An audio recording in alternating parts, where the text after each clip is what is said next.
So welcome back. In this exercise, we're going to now set up our TC endpoint. This guy right here. This is our codec. It's got the Precision HD 12X camera attached. On the back, you can't really see it here, but there is a serial cable that allows camera control and communication from the codec itself to the HD camera. We've got our remote control, our TRCV remote control for our codec, and we've got our Tandberg microphone that's attached through the 3.5 millimeter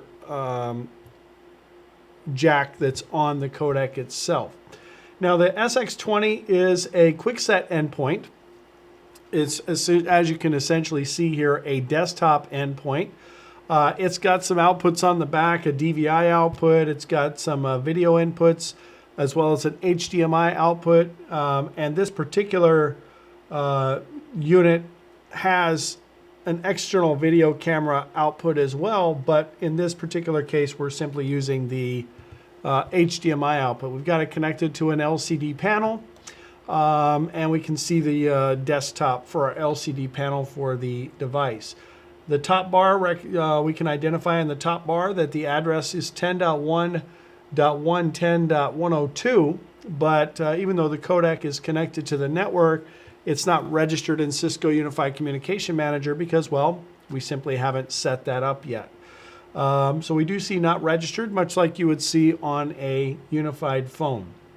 One of the things that we want to take a look at, though, is some of the other statistics of the display. So I've got my remote control here. On the bottom right side of the panel, the circular dial panel here, we have an option to select a settings. The settings button gives us the ability to go through and identify all of the settings of the system. If we scroll down and we go under system information, we can see all of the capabilities of this platform.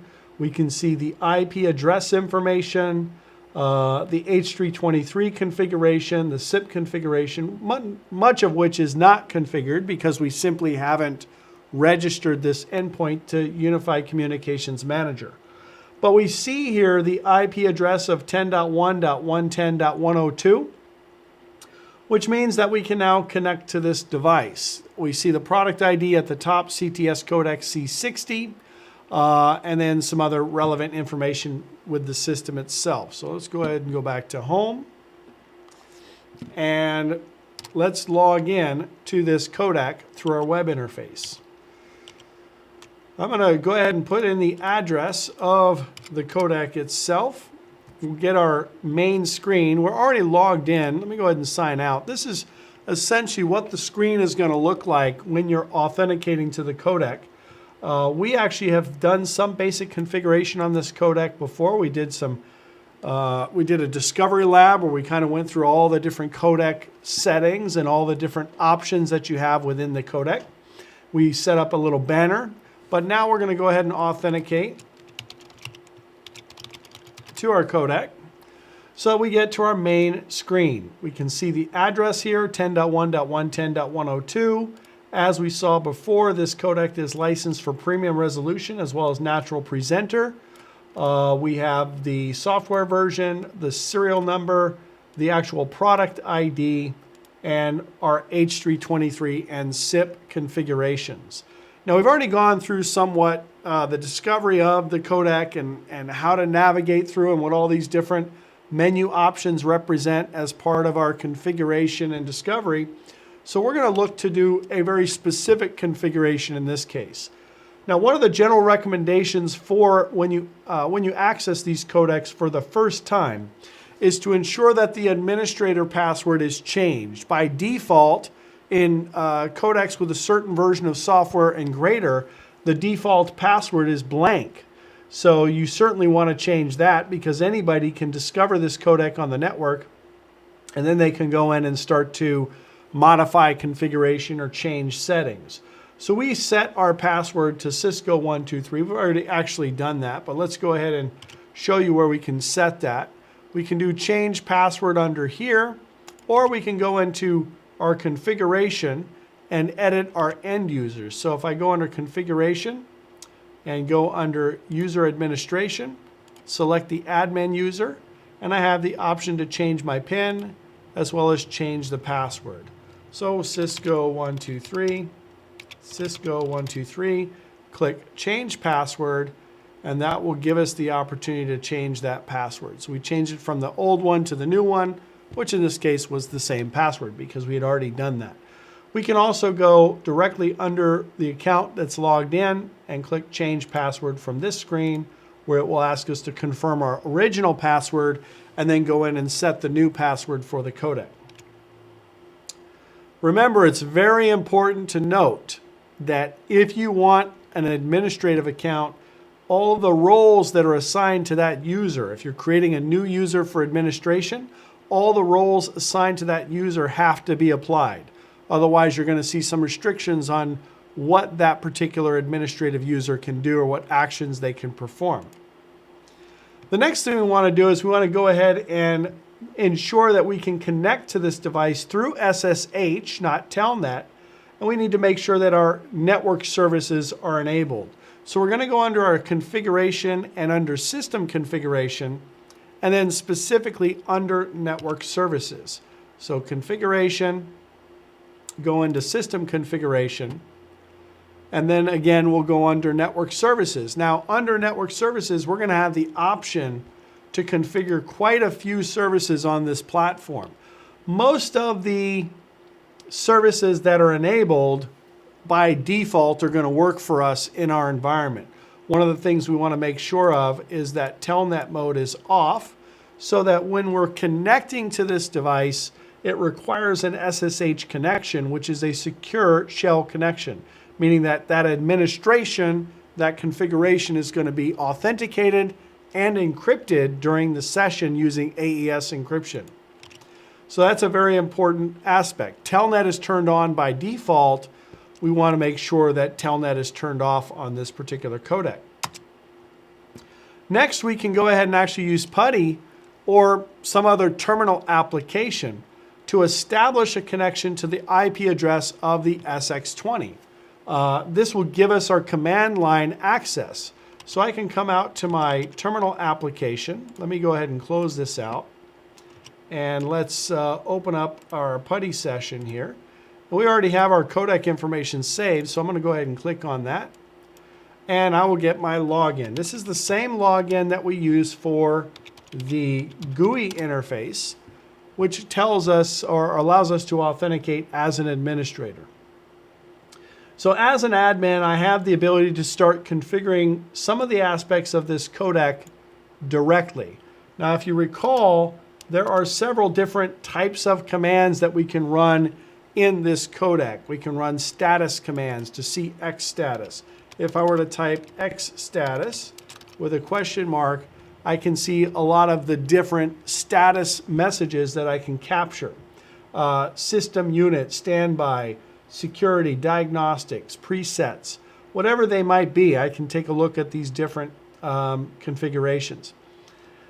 The thing about this codec is it's not command line, it's not Cisco iOS, so it does have kind of a unique interface, but it's very similar to a Linux-based operating system. In fact, this codec is basically running Linux. So I can run lots of different commands. X command is going to allow me to execute certain commands. X history is going to allow me to review the history of the commands that I've run. System tools will allow me to access various system tools. 90% of what's available through this command line interface is also available through the GUI interface. So a lot of times we will like to go ahead and apply configurations through the GUI interface. If I want to see the configuration, I use the X configuration command, as we saw previously, and this shows me all of the different configurations that are applied to this particular codec. We see every one of those configurations. So I could actually highlight this and copy it, and then essentially put that into a document to keep a copy of the configuration. And if I want to modify the configuration, I could simply do it in a notepad or a text editor, and then paste those configurations directly into the command line of the codec. Okay, so one of the things that I wanted to show you is the ability to force or change the administrator password for the system menu, right? The system menu is essentially the menu that we can go into. If we go back to our menu here and we go under settings, there is a system menu, administrative settings, where I can go through and start to modify all of the different settings of this particular platform. What I want to do is I want to make sure that I'm securing access to that particular menu as well. So even if somebody is in the room with the codec, you'll notice there's really no password to use the remote control. So somebody with a remote control and the display can then go through and start to modify the settings of that particular device. So we want to set a password for that menu so that if somebody wants to change settings, they're going to have to authenticate. Now we could do this through the GUI, but we also want to take a look at some of the configurations through command line. So we're going to do xcommand system unit, menu password, set password, and then we're going to set our value. In this case, we'll just set it to a simple 123. All right, and we get a menu password result, status OK, indicating that the password has now been changed. Now, the interesting thing about the changes that you make to the codec at this point is that, number one, the codec automatically saves those changes. So if I was to reboot this device, those configuration changes would be saved automatically. Unlike a Cisco iOS device where we're modifying, say, a running config, and then we have to save that configuration to a startup config. Another point of note in this particular lab, obviously 123 is not a secure password. We would want to use a secure password. But for simplicity's sake and for usage, we want to go ahead and make sure that we're using something very simple so that we can demonstrate this configuration effectively. So now when I go into my administrator settings menu, so I'm going to hit my home button again and go over to settings and then go to administrator settings. When I select that, it's now requiring me to enter a password to gain access to those settings. Let me go ahead and delete that. That's not what I wanted. Well, let's see if that was okay. All right, 1. Let's go all the way to the 1, and then 2, and then 3. Remember, on this device, whoops, messed that up. Let's clear that. And let's do 1, 2, and 3. On this device, we have the option of using alphanumeric characters. So the keypad here has lots of different options and lots of different symbols and characters that you can use to input data, because we use this as a dialing point as well. This allows us to do URI dialing or basic E164 dialing. So now I have all of my administrator settings available here, and then every time I go into a menu, when I am starting to modify these settings, I'll have to go ahead and put that password in. Very important, because you want to make sure that if there's a remote control available to configure the codec, that those administrative settings are locked down.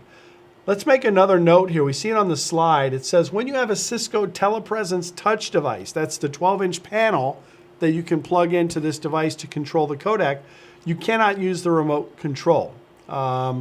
We have to actually unpair or disconnect the touch from the telepresence SX20 so we can utilize the remote control. We don't have a telepresence touch set up with this particular device, so we're good to go in that respect.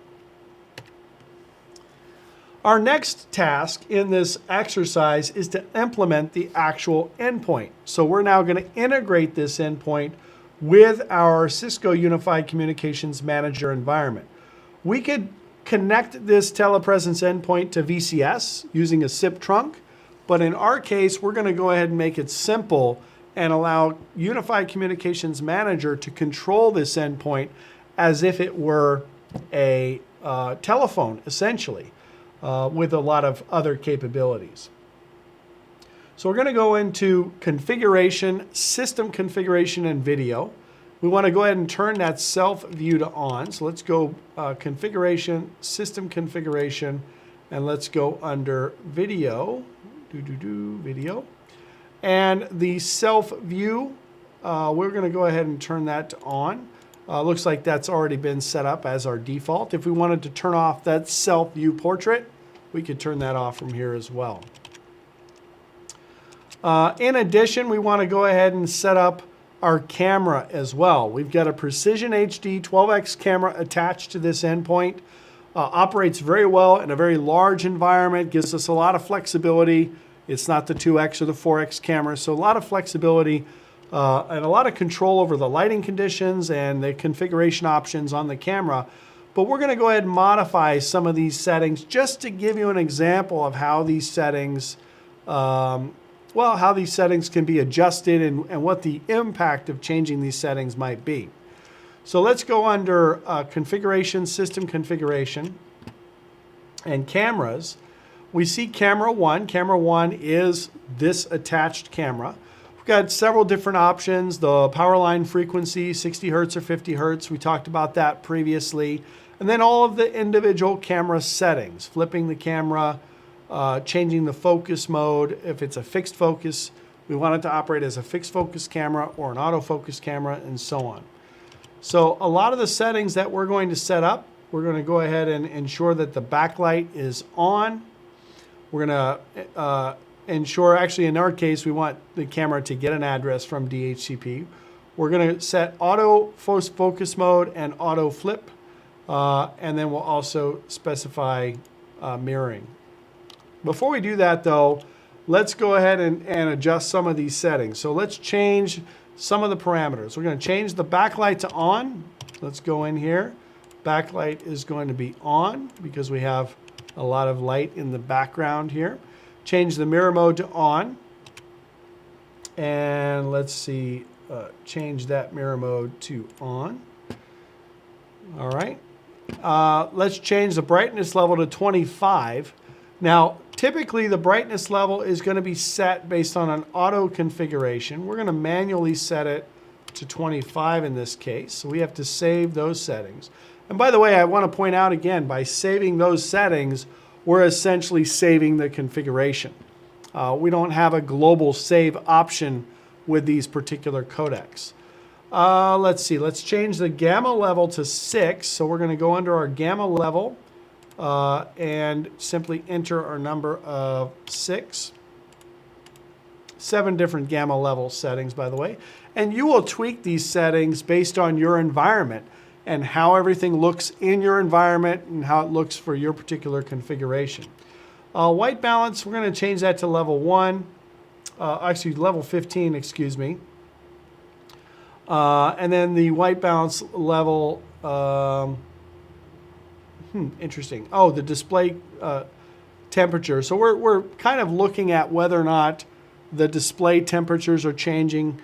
And again, we're not going to see that too much on the screen right now, but here's the thing about these particular settings.